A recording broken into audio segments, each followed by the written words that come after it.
Okay, Councilmember Price, we are live. Thank you. Just want to welcome everyone to the October 13th meeting of the Economic Development Committee, joined by my colleague Joe Busciano. Joe, always a pleasure. I think it will be you and I representing the council today. And with that, Mr. Clerk. Let's do this. With that, thank you. Mr. Clerk, would you call the roll? Yes, Councilmember Price, Here. Councilmember Buscaino, Here. and Councilmember Rodriguez. Councilmember Rodriguez is absent, so there's 2 members and a quorum, sir. All right. We're going to open up the meeting with the multiple agenda, public comment, and general comment. Mr. Clerk, would you guide us down that road, please? Sure. Members of the public who would like to offer public comment on the items listed on the agenda should call 1-669-254-5252 and use meeting ID number 160-177-1578 and then press pound. Press pound again when prompted for participant ID. Once admitted into the meeting, press *9 to request to speak. Do we have any calls at this time? One moment, Mr. Chair.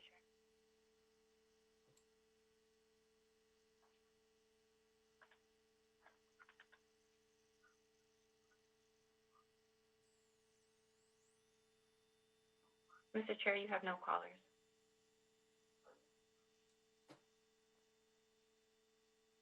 I guess that means no. All right, then we will close the public comment at this time.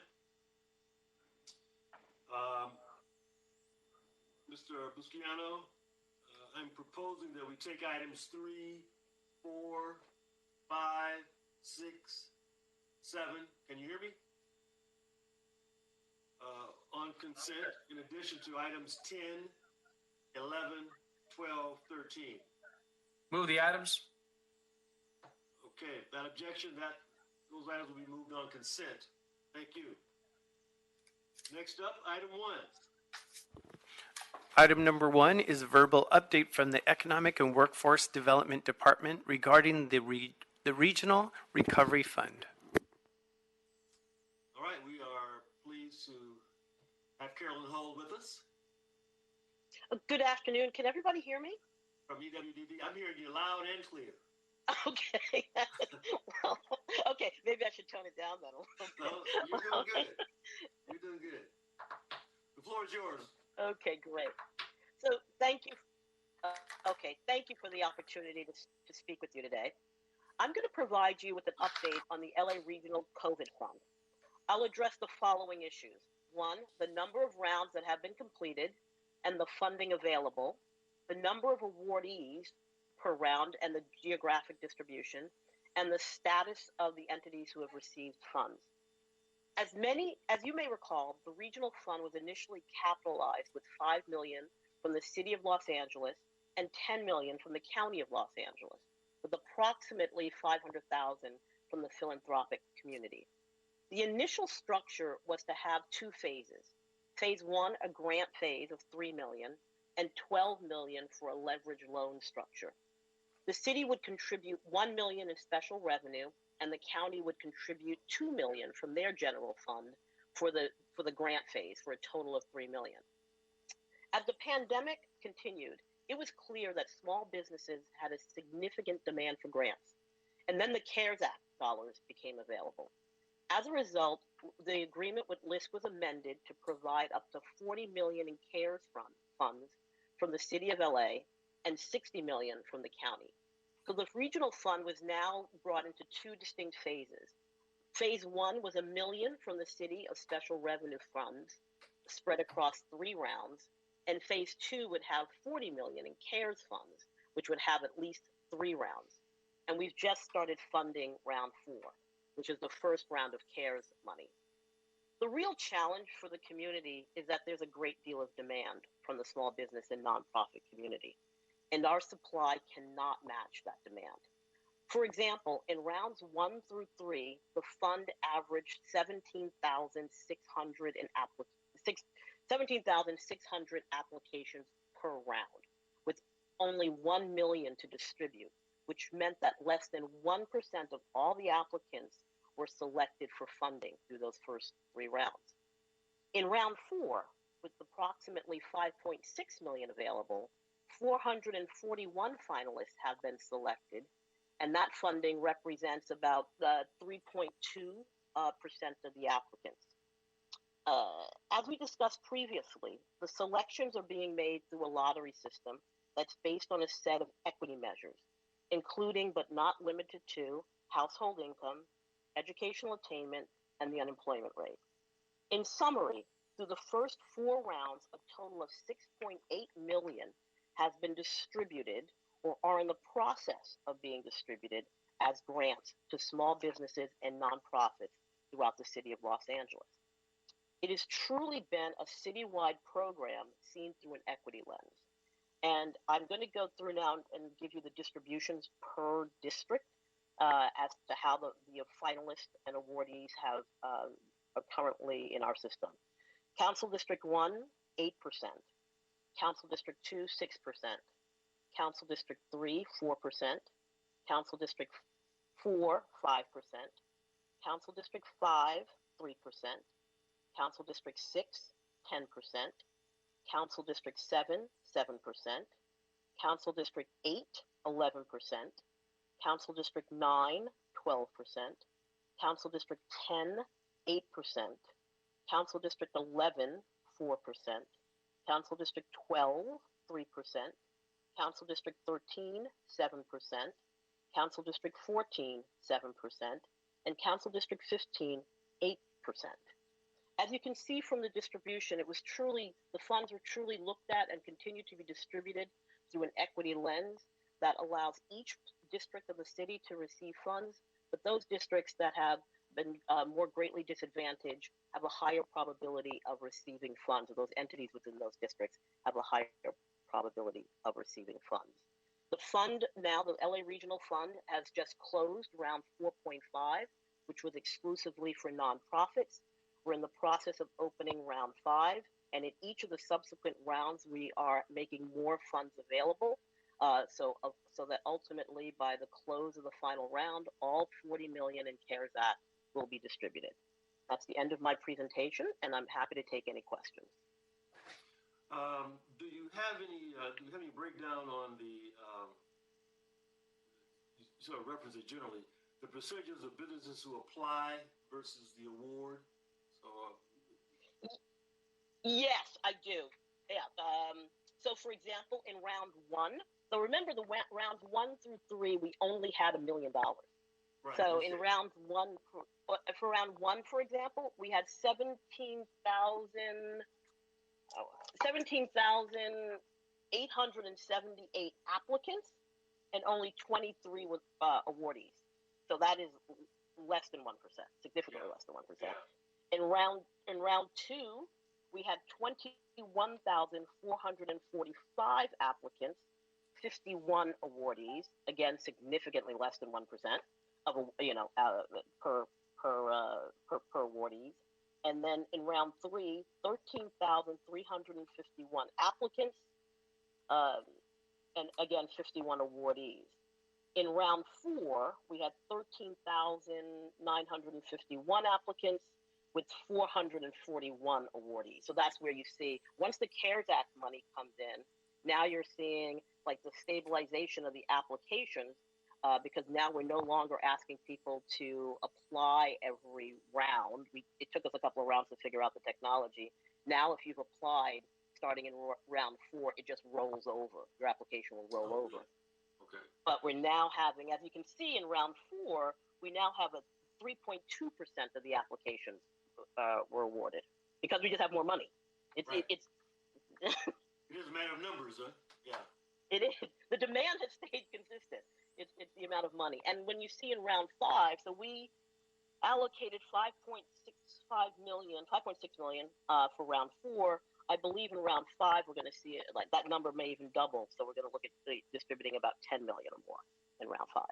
And you say starting with round 4, individuals don't have to reapply. They would just That's right. Kept in the number. That's correct. That was in terms of the micro business category. Do we know if the street vendors have been able to take advantage of this program? we have. I don't have the exact numbers in front of me, but I know at least 10 street vendors have been, at least 5. Let me see if I can get that number for you quickly. But yes, the street vendors have been taking advantage of it. As you may know, we're going to roll out a program of approximately 1 to 2 million specifically for street vendors. But those who meet this criteria are able to apply. They have been applying, and I can get you numbers on the exact numbers that have taken advantage of it. But at least 5 thus far. And did you say this last round 4 was reserved for nonprofits? 4.5. 4.5 was reserved for the larger nonprofits, which is not a lottery system. We're going through more of a due diligence on the larger nonprofits, and we've selected an outside consulting firm that's helping us kind of look at that, because that's a larger number. I believe we're giving $75,000 for those nonprofits. So what's the larger nonprofit? One that's certain size? One, I believe we're defining it as revenue between 1 million and 5 million. All right. Well, it looks like we're getting the word out. I know there's always greater demand than resources, but we look forward to the next 2 rounds and hopefully additional funding. Yes, absolutely. Joe, any comments? Mr. Busciano. Yeah, Joe is fine, Mr. Chair. Thank you, Joe. Clearly, there's definitely a need based on the amount of folks who have applied and the dollars that are available. This is something that we're hearing not only here in LA, but on the national scale through our affiliation with National League of Cities. Cities are struggling, people are struggling, businesses are struggling.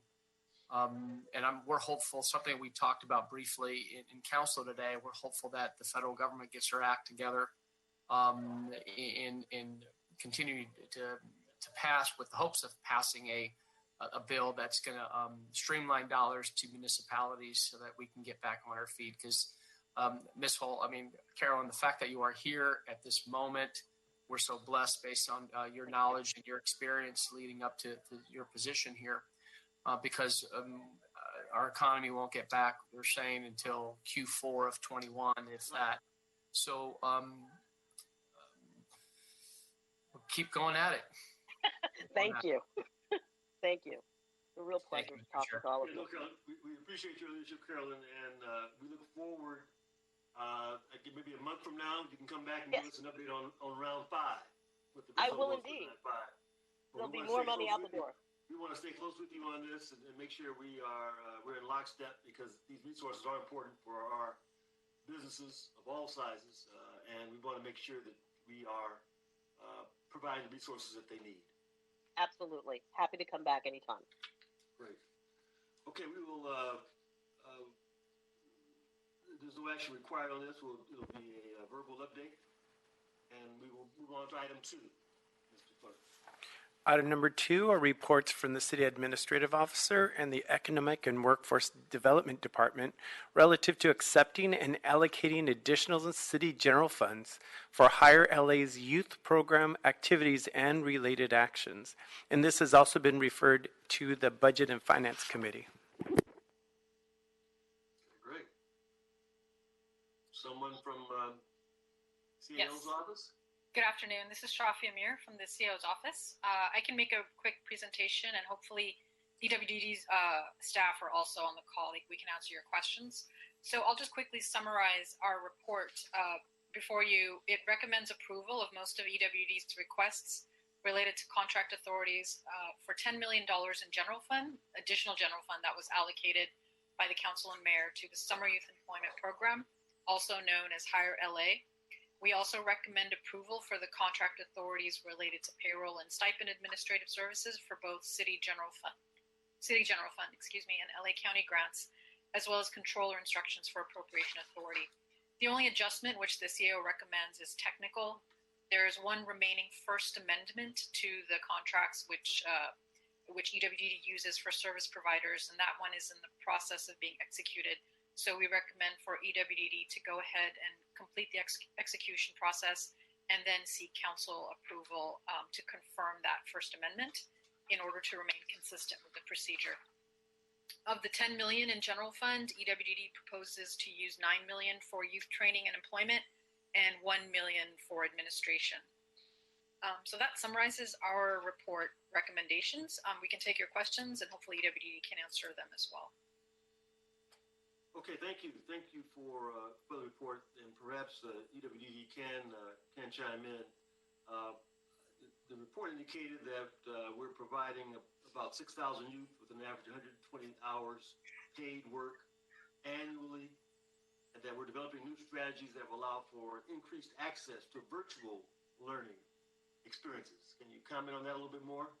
Learn and earn. Sure. Good afternoon, council members. This is Gerardo Rubalcaba. I'm with EWDD. And yes, and I'm sorry, let me just kind of, take a step back just to kind of help, put this, request in context. At the time that,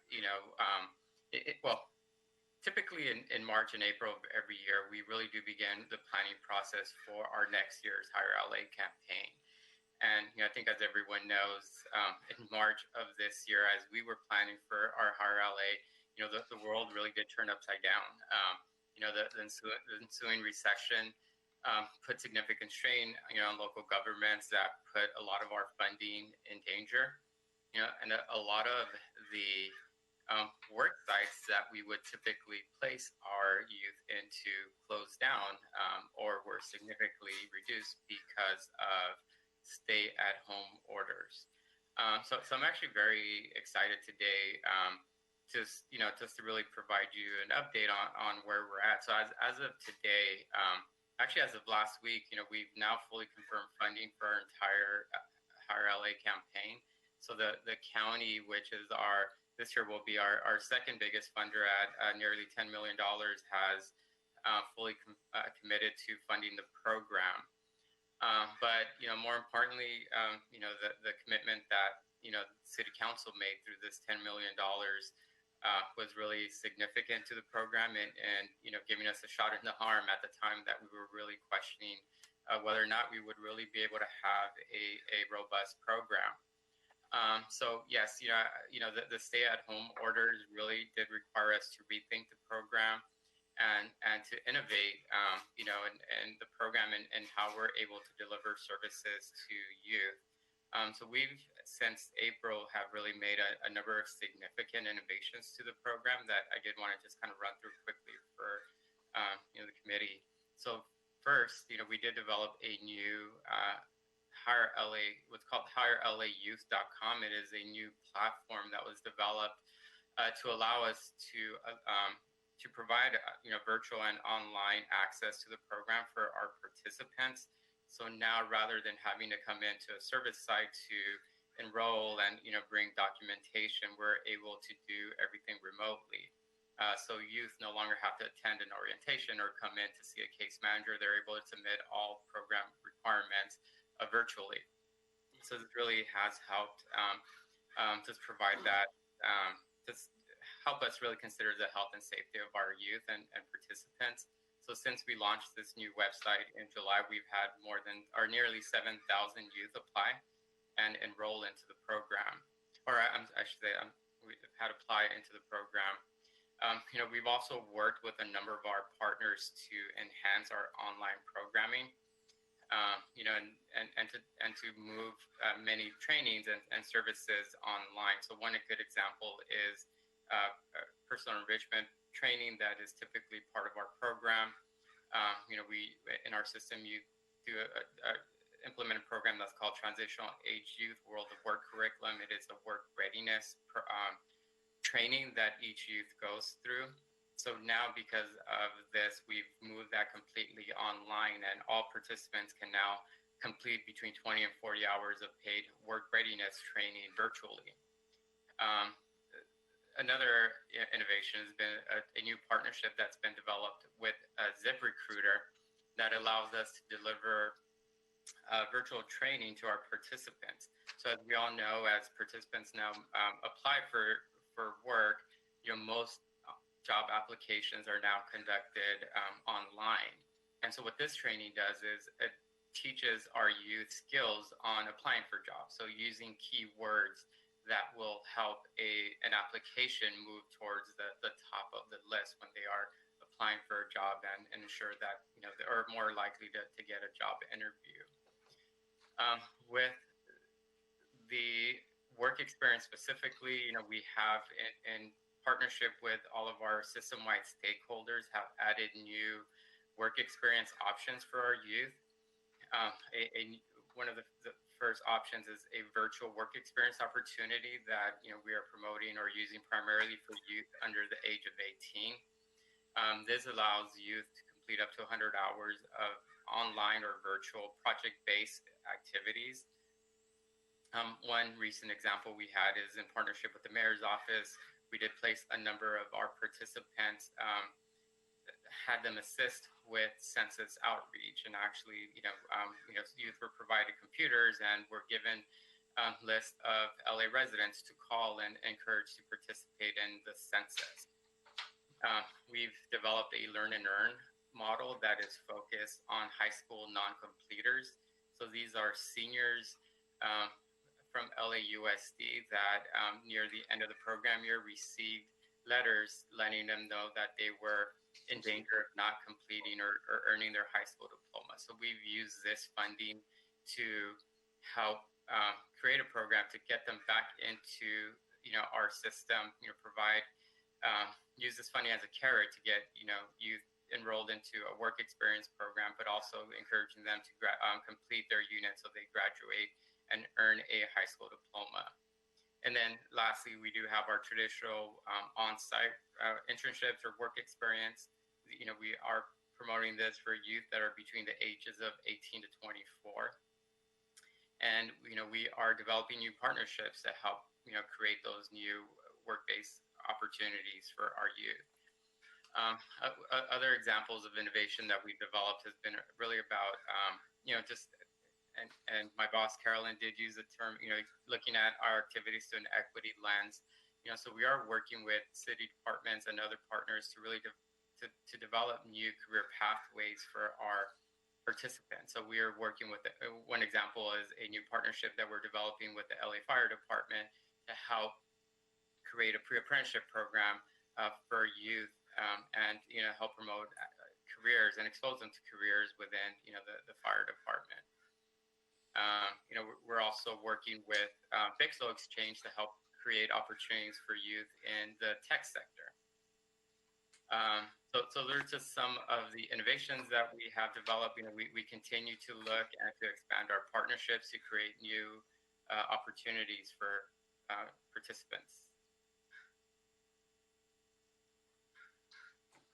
You mentioned the report mentions the program is available to a number of nonprofits, community-based nonprofits, and 2 youth source centers. Why only 2?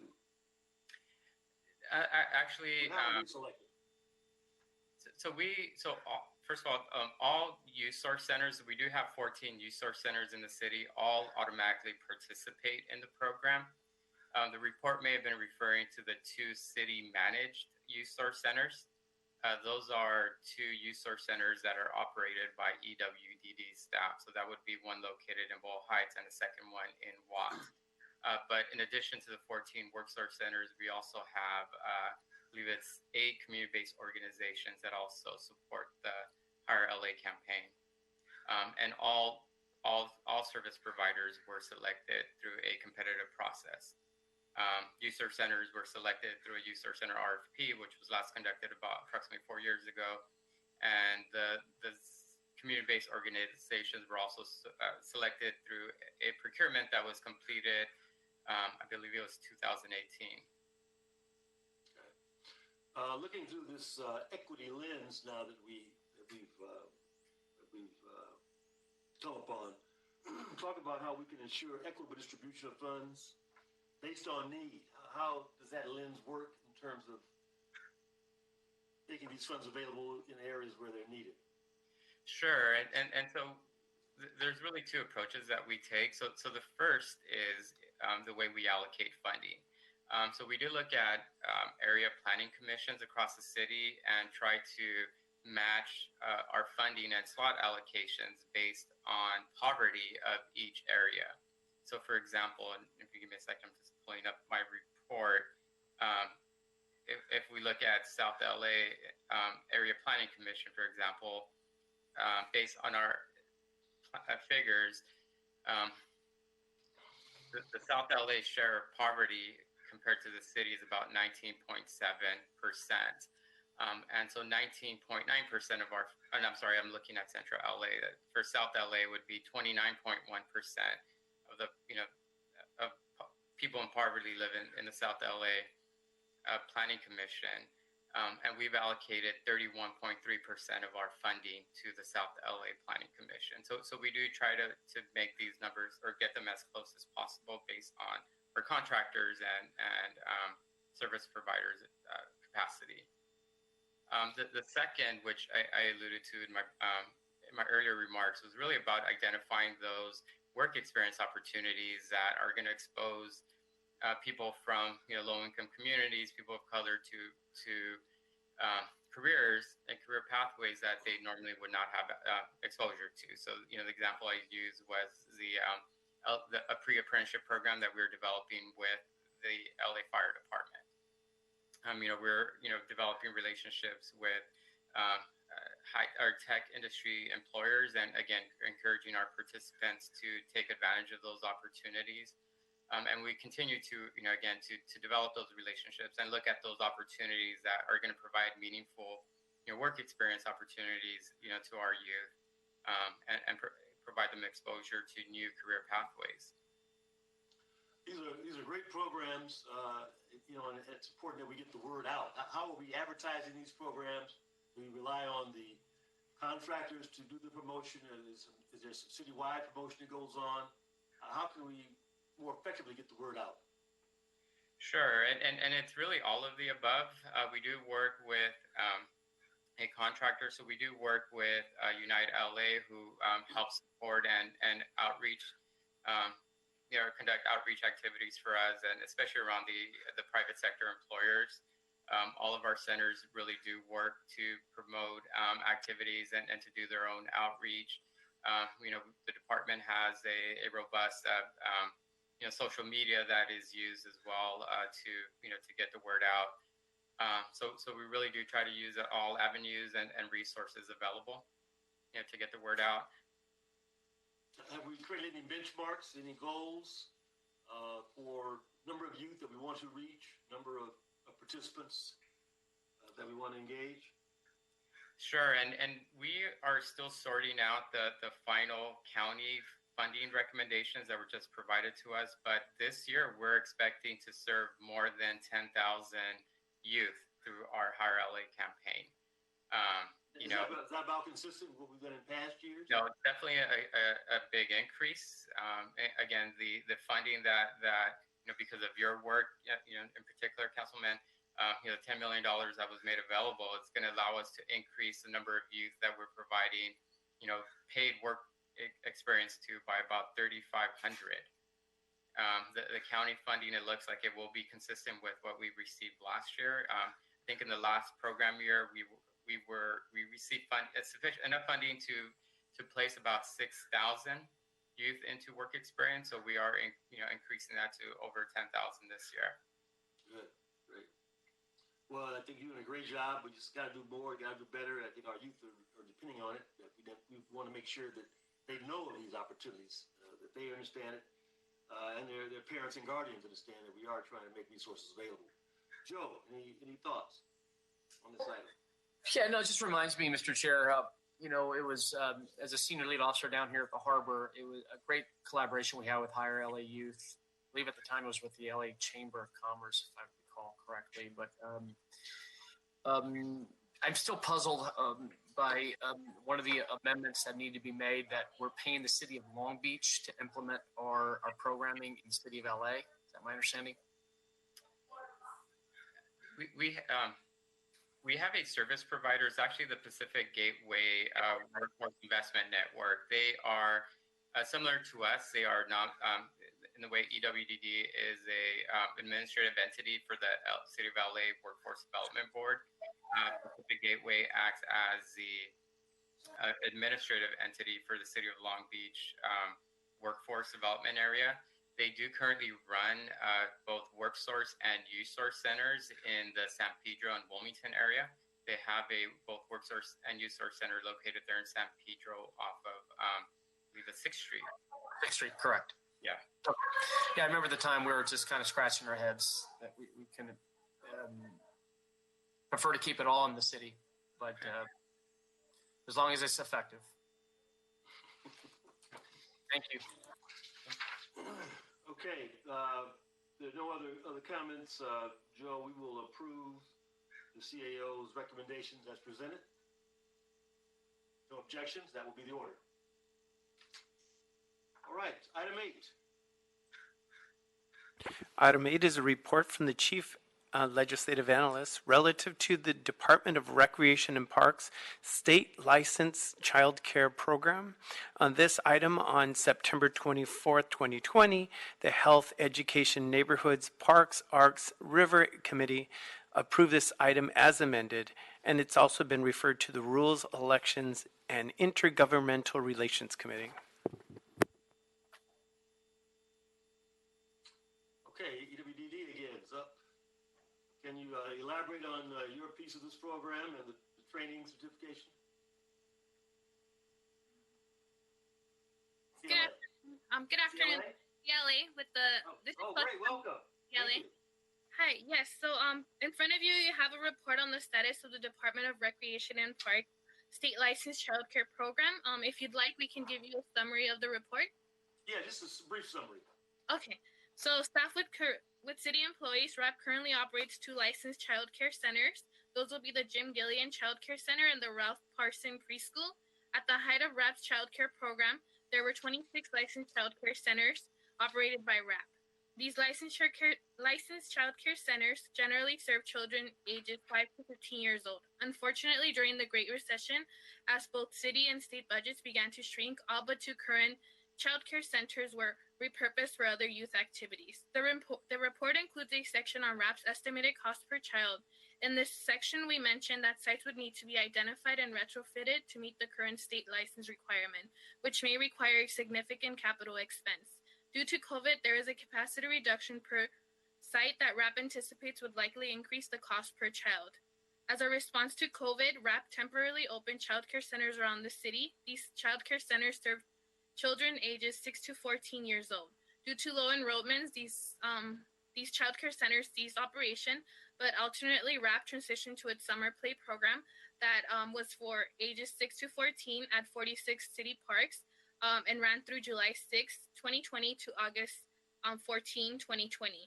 This report also includes a section that provides an overview of the state's funding for child care programs and an analysis of other current city ballot measures associated with childcare, such as San Francisco's Proposition C and Santa Monica's voter-approved bond measures S and V. Yes, excuse me. We've been joined by Councilwoman Monica Rodriguez. Monica, thank you for joining us. We're on item number 8, and I believe is your report completed? Yes. Ms. Ramirez. Yes. If you guys have any questions, we're happy to answer them. Okay.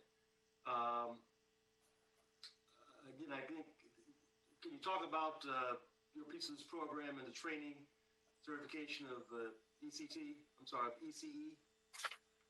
Yes. So when this report was written, we did reach out to EWDD, and they did report that that the Economic Workforce Development reported that they have been working with the community college system and their training programs regarding workforce training and a professional development program for careers in early childhood education. Our office and the EWDD will continue conversations and report at a later time on the feasibility of creating a workforce training and professional development programs for careers in early childhood education and development. So yes, we've been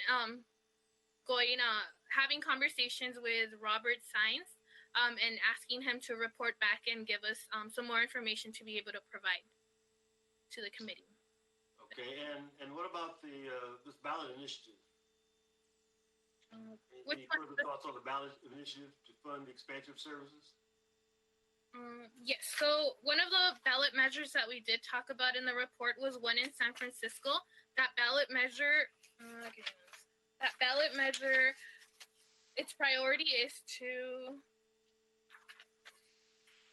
help clear the EEC waitlist by providing subsidies for low-income children from birth to age 5 and providing financial assistance for ECE for moderate-income families, and to increase the compensation of ECE professionals and provide high-quality ECE services for children and families that help children from birth to age 5. So that's in San Francisco, and that was through Proposition C.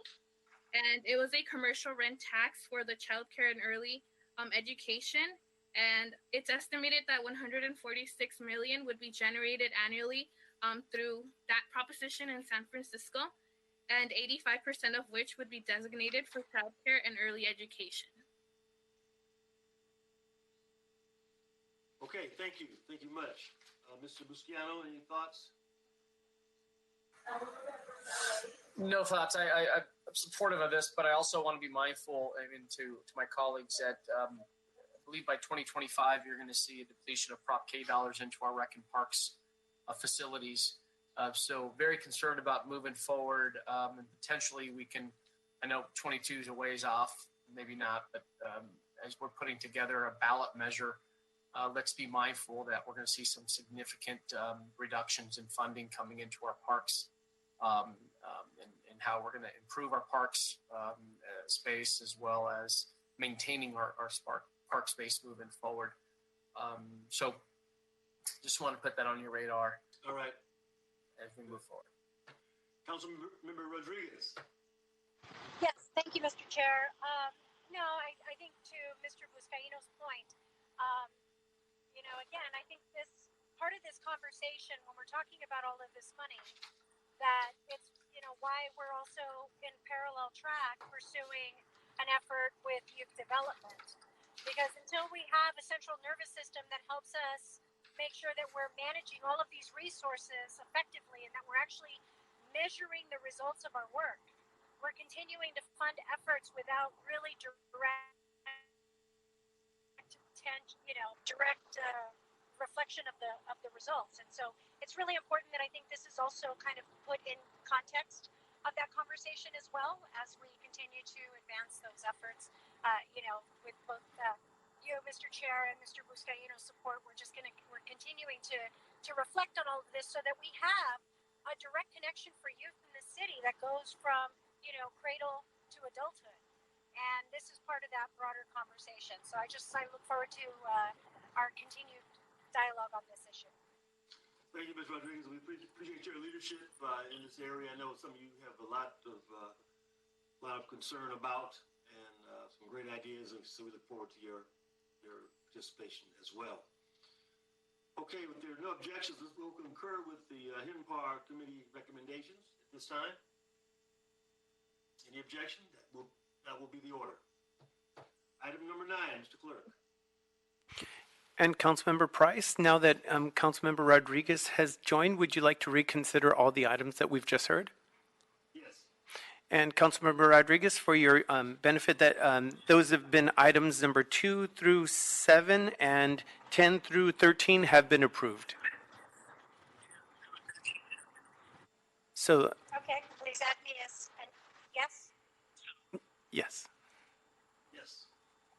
And so now that leads us to the last item, item number 9, which is a report from the Bureau of Contract Administration relative to fiscal year 1819 Local Business Enterprise Local Business Preference Program.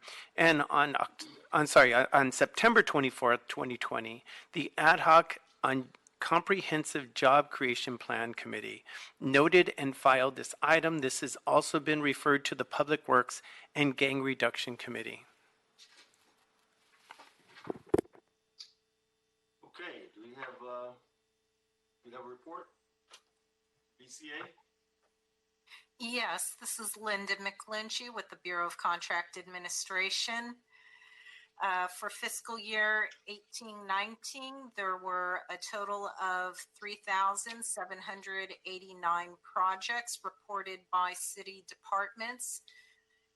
Of those projects, local business enterprise primes were awarded 377 contracts, which equals 23.53% of the contract award dollars. 25 of those contract awards were due to the application of the local business preference, and the total cost to the city for awarding to a LBE prime over a non-LBE was $4,869,909.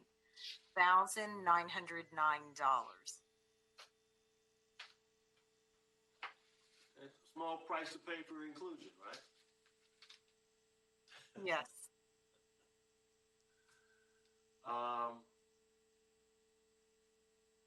Any thoughts about why we have fluctuations from year to year in the amount of contracts?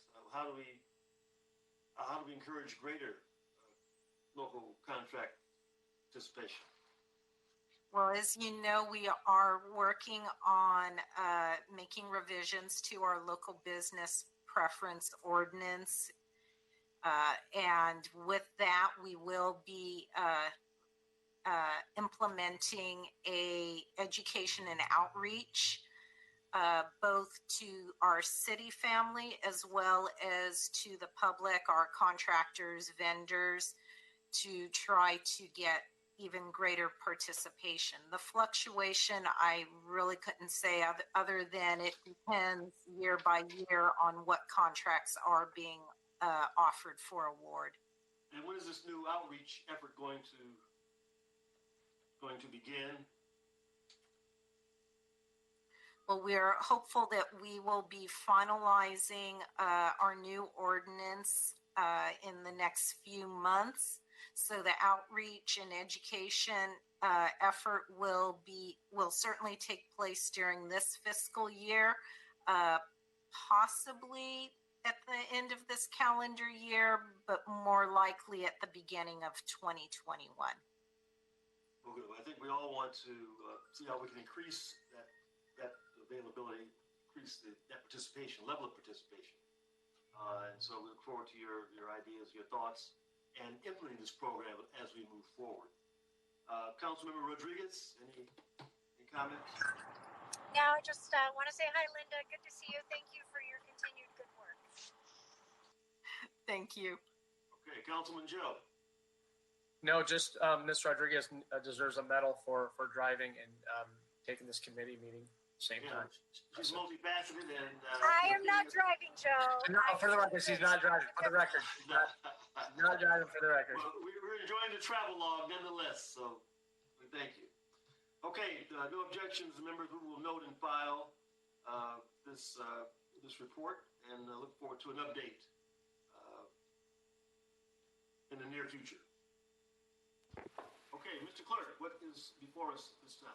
The desk is clear, Councilmember Price. Okay, desk is clear. Ladies and gentlemen, this meeting is adjourned. Thank you. Thank you. Thank you.